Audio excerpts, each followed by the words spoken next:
Kali ini akan saya membahas seputar senpai. Selain digunakan untuk pandang, senpai itu bisa digunakan untuk gedung atau tulang punggung. Jadi ini gedung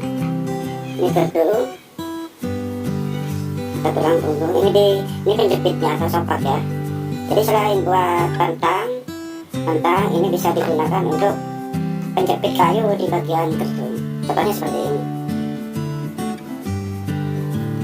Jadi kalau sudah layangan sudah istirahat, jadi sayap dilepas. Jadi sayapnya ini kan tepatnya sayap ini dilepas ini dilepas, ini tulangnya kan, tulang tengah, tulang punggung ini dilepas.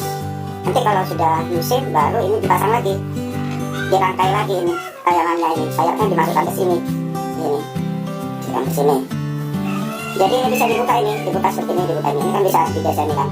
Ini kalau di sayapnya mau dibuka ini, sempainya cukup digeser aja, digeser. Nanti kalau sudah mesin layangan baru ini dipasang lagi seperti ini, dipasang lagi ini, terus dirapatkan sampai rapat ya.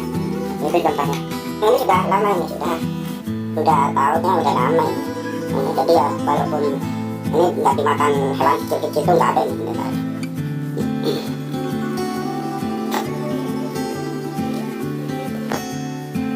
Ini sobat, cukup ya bikinnya seperti ini contohnya. Biasanya